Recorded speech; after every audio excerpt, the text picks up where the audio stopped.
Today, we're diving into a really powerful story. It's one that starts with love, with hope, but then it spirals into this absolute tragedy.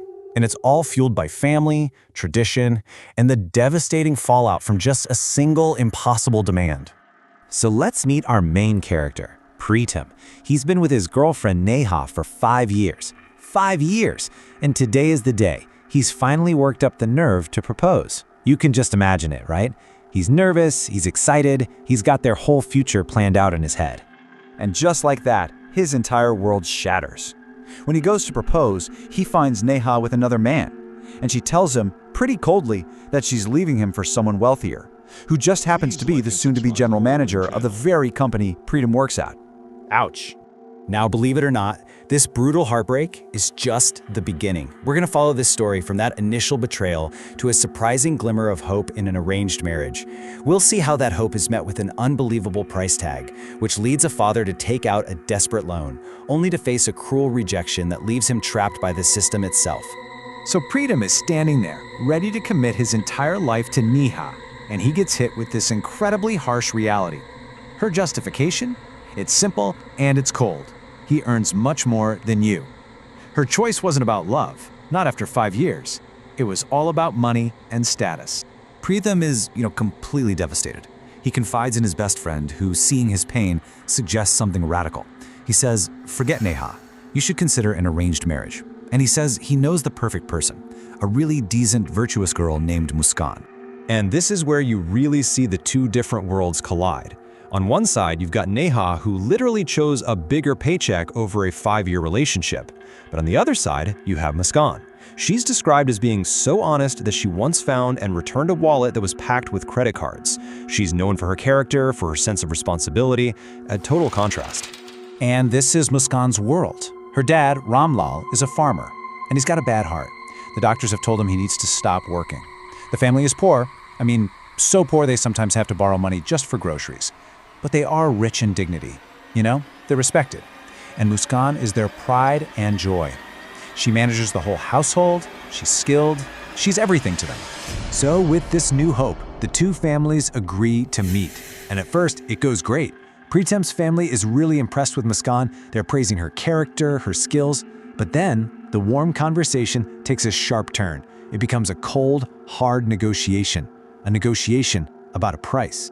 30 lakh rupees. That's the number they put on the table. For a struggling farmer like Ramlal, a man who has probably never seen that much money in his entire life, it's not just a lot of money. It's an impossible sum. It's a soul-crushing figure. And how do they justify it? Well, here's their logic. It's not just about money, they claim. It's about social status. They frame this massive dowry as something they have to do to keep up appearances for society. But the really twisted part is that the burden of maintaining their social standing is put squarely on the shoulders of the bride's poor father. Ramlal is in shock, but he refuses to let this chance for his daughter's happiness slip away. He truly believes this marriage is her best shot at a good life. So he makes an absolutely heartbreaking decision. He's going to mortgage his family's only real asset, their farmland, to get a bank loan. So he goes to the bank. He offers up his land, his entire livelihood, as collateral. But this is where the system delivers its first punch. Based on what the land is worth, the bank only approves a loan for 25 lakhs. He's 5 lakhs short. Even then, Ramlal clings to hope. He still believes in people and fairness. He calls Pritam's family, explains the situation, and gives them his word, his honor, that he will pay the remaining 5 lakhs in just a few months. He really thinks his honesty will be enough. So this is it. This is the moment where everything just hangs in the balance. Ramlal, having literally sacrificed everything he has, presents what he could get. 25 lakhs and a solemn promise. The response is immediate, and it is absolutely brutal. Pritam's mother tells him that other families are willing to offer 30, even 50 lakhs for their son.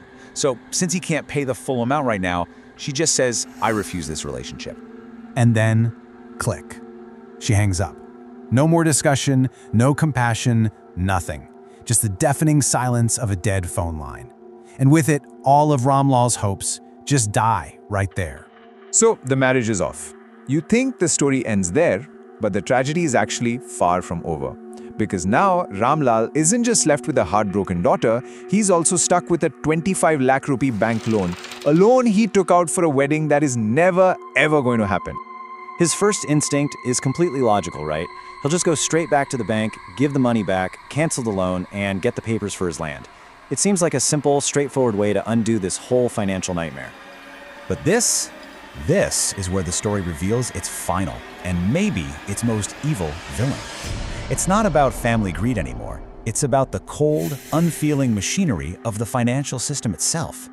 So the question becomes, can you actually just give the money back? And this, right here, this is the trap. The bank manager tells him you can't just return a loan. To get out of it, he has to force close it, and that comes with a prepayment penalty. So to pay back the 25 lakhs he just got, he now has to find an additional 2 lakhs. He is now 2 lakhs in debt for a loan he never even wanted or used. Just think about that. This is Ramlal's new reality. The wedding is gone. His daughter's future is completely uncertain, and he is trapped. He mortgaged his land for his daughter's happiness, and now he's about to lose that same land over a penalty for a loan for a wedding that never even happened. Which leaves us with this one big question. In this whole story, what is the real Nazar, the true evil eye? Is it just the greed of one family? Is it the crushing weight of society in this whole dowry system?